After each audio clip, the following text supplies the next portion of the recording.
بسم الله الرحمن الرحیم السلام علیکم ورحمت الله وبرکاتہ. عزتمند مسلمانانو ورونو او خويندو، امید لرم چې تاسو بروغ جوړ بئ او خوشحال بئ. زما د الله رب العزت نه دا دعا دا سوال دی چې تاسو چرته هم یې الله تعالی مو همیشه د پاره روغ جوړ خوشاله او آباد ساته. زما عزتمندو، نن درله د جمعې د شپې او خاصه او عالی شان وظیفه بیانوم. دا وظیفه د الله جل شانه د دوو نمونو وظیفه ده. ډیره طاقتور او عالی شان عظیم الشان وظیفه ده. د دې وظیفې په برکت سره کنا ممکنه حاجات مو ولې نوي، الله جل شانه به درله دغه حاجات پوره کی. دغه شان پریشانو کې تاسو راګیر یې، مصائب او تکالیفو کې تاسو راګیر یې، بیمارو کې تاسو مبتلا یې. تاسو دا وظیفه وکړئ د جمعې په شپه باندې، ان شاء الله تعالی الله جل شانه وستاسو دغه پریشانه ختم کی، دغه مشکلات په الله تعالی حل کی او دغه بیماری او مصائب په الله رب العزت ختم کی. نو زما عزتمندو، تاسو دا وظیفه وکړئ. دینا علاوه زما عزتمندو، د قرض د ختمولو د پاره تاسو هم دا وظیفه کولی شئ. په دکان کې د خیر او برکت لپاره هم تاسو دا وظیفه کولی شئ.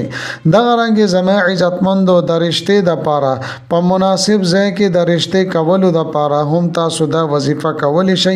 یا تاسو په رشتہ کې رکاوټ وي، تاسو په کور کې تاسو خبره څوک نه مني، تاسو غواړئ چې ز فلانګي ځای کې نکاح وکما، پاغي کې دو کوم حقوق کې خلق تاسو خبره نه مني. د دې لپاره زما عزتمندو دا وظیفه به تاسو هر جمعه جاری ساتئ. ان شاء الله تعالی الله رب العزت پتا سو ته من پسند ځای کې رشتہ درکې. زما عزتمندو دا وظیفه به تاسو د جمعې په شپه باندې لازمن کوئ. او که چېرې داسې اورور او خور وي د جمعې په شپه باندې ورته ټایم ملو نشو، نو بیا د جمعې په ورځ باندې د سحر په ټایم کې تاسو دا وظیفه کولی شئ. کله چې تاسو سحر پاسئ او د چردامو کوي او د سحر مونږ تاسو کوي، تاسو دوه رکعاته سنت وک او فرض مولا نه دی کړی، نو د پمنس کې تاسو دا وظیفه وکړئ. نو په دې ټایم کې تاسو هم دا وظیفه کولی شئ. خو زما عزتمندو، بهترین ټایم او بهترین موقع چې کوم دا د جمعې شپه ده، ځکه د جمعې شپه ډېر خیر او برکت والا شپه ده، د دې ډېر زیات فضایل راغلي دي. او زما عزتمندو، راځم وظیفه طرف لا. تاسو به دا وظیفه څنګه کوئ، د دې طریقې کار څنګه دی؟ دای طریقه دا ده چې اول به زما عزتمندو کچره ماسخوتن ټایم کې تاسو دا وظیفه کوئ، نو اول به 2 رکعات نفل وکئ. عام طریقې سره چې څنګه مخ کې تاسو نفل کول، اقا طریقې سره نفل وکئ. او کچره تاسو د سنت او فرض او منس کې د سحر نه تاسو دا وظیفه کوئ، نو بیا به تاسو نفل نه کوئ، ځکه دغه ټایم مکروه دی، دغه ټایم نفل نه کیږي.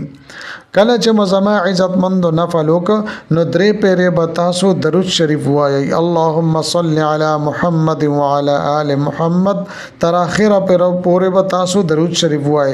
بیا به زما عزتمندو د الله تعالی 2 نمونه، یا الله یا سمیع، یا الله یا سمیع 313 مرتبه 314 پیره به تاسو د الله رب العزت د دې نمونه ورد او وظیفه وکړي.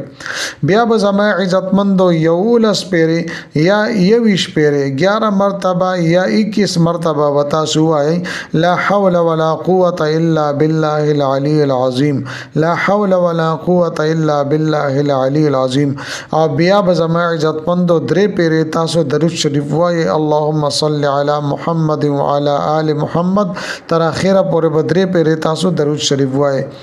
بیا به زما عزتمندو یا ارحم الراحمین، یا ارحم الراحمین، یا ارحم الراحمین 21 مرتبه 21 پیره به تاسو دا وایي. او زما عزتمندو د دې نفس به تاسو د دعا د پاره لاس پورته کوي، انتهایی توجه او دیان سره د الله رب العزت نه به مدد طلب کوي، د بیمارو خو کېدو د پاره، د پریشانو د ختمېدو کېدو د پاره د مصائب او تکلیفونو د حل کېدو د پاره به تاسو د الله رب العزت نه دعاګانې وغواړئ د قرانګ زما عزتمندو د قرض نه د نجات لپاره په دکان کې د خیر او برکت لپاره په مناسب ځای کې د رښتې کولو لپاره تاسو دعا وغواړئ ان شاء الله تعالی الله رب العزت بس تاسو د تمام مسائل حل کی زما عزتمند امید لرم چې دا ویډیو دا وظیفه بس تاسو ډیره زیاته خوښ شي وي که ویډیو